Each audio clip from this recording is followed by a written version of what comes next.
Hi there, everyone. It's Sifty from Extreme Returns. For those of my regulars, please forward by 60 seconds. Chartered management accountant, worked for big companies like Unilever and Mars. I set up my own businesses, car hire, estate agency. I've also done recruitment consultancy.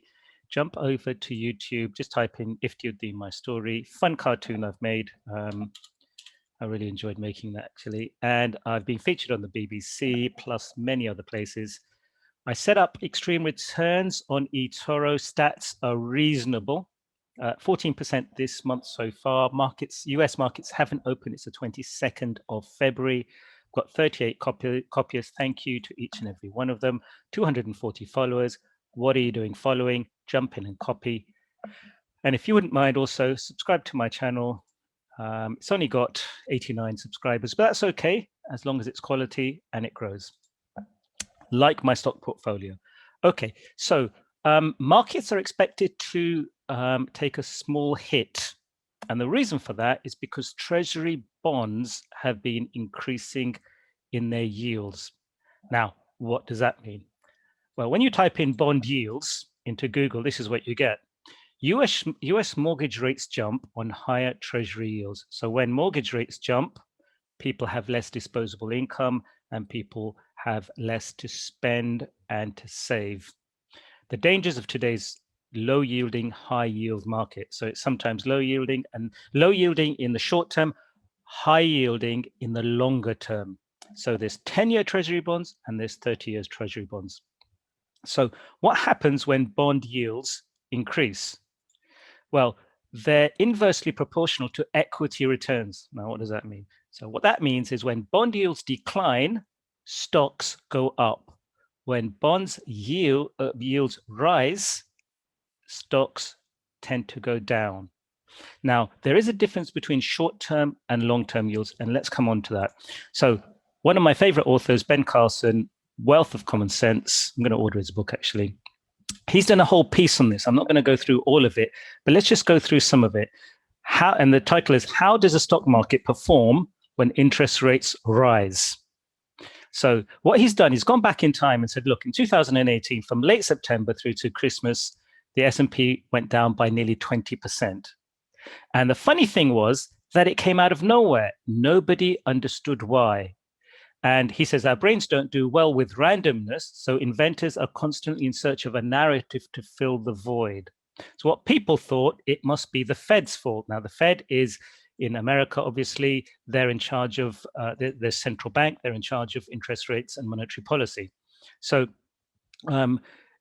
because interest rates went up, you can see went up here. So what happens? Stock market goes down. So that's what people think. And looking at a bit more detail, if you go with this narrative of drawdowns, look at the big companies like Apple, Amazon, Microsoft, Facebook, Google, Netflix, and Tesla. So this one, 44%, Netflix, it went down by 44% over this period of January 2018 to, well, during the year. Facebook, 43%, I'm rounding it up. Apple, 37%.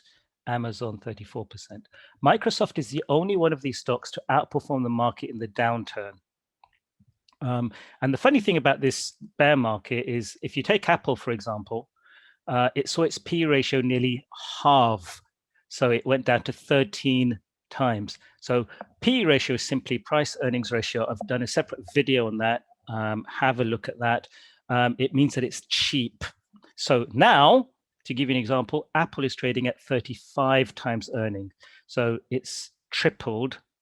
In fact, recently it was at 41. It's more than tripled. Also in value in stock price as well.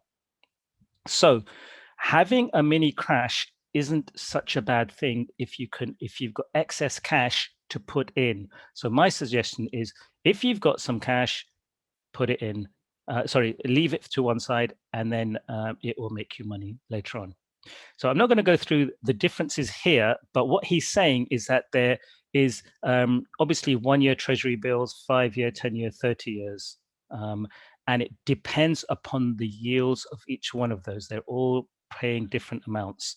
And so it depends upon what you think will happen in the long term versus the short term. So in conclusion, I'm not going to go through this all, but what he says is that growth stocks generally tend to do better when rates are low. So expect there to be some volatility in the next few weeks. Okay, so in terms of other things which are going on, I'm going to very quickly look at my news feed. I posted something earlier. Let me see if it's come up. Here we go. Virgin Galactic. So this is one of the stocks in my portfolio, and I came across this, which is CNBC. Let's just make it bigger for you.